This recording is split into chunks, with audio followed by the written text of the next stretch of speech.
Sa panahon ngayon, mahihirapan ka talaga na makakakita ng taong mamahalin ka.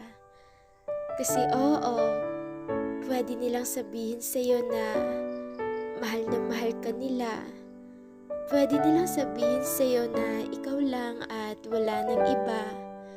Pero hindi lahat ng tao ay kayang ipadama na totoong mahal ka nila.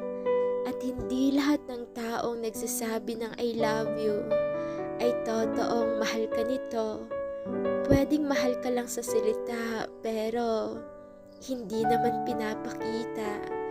Yung sasabihin na mahal kita pero yung kilos ay sinasaktan ka lang niya. Kaya ako, hindi na ako naniniwala sa mga salitang I love you. Lalo na hindi naman pinapakita ito.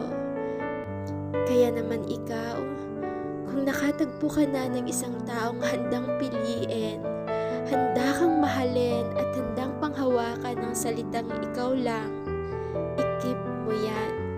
Wag mo nang hahayaan na mawala pa yan.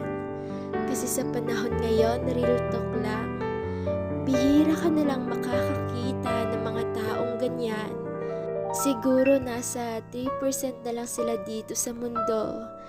Kaya naman, deserve ng mga taong yan na ingatan. Deserve ng mga taong yan na pahalagahan. Kaya paki-mention nga ng taong tinutukoy ko. O di kaya paki-share nga ng videong ito sa taong mahal mo. Kasi deserve niya na ipagmalaki. At dapat maging proud ka.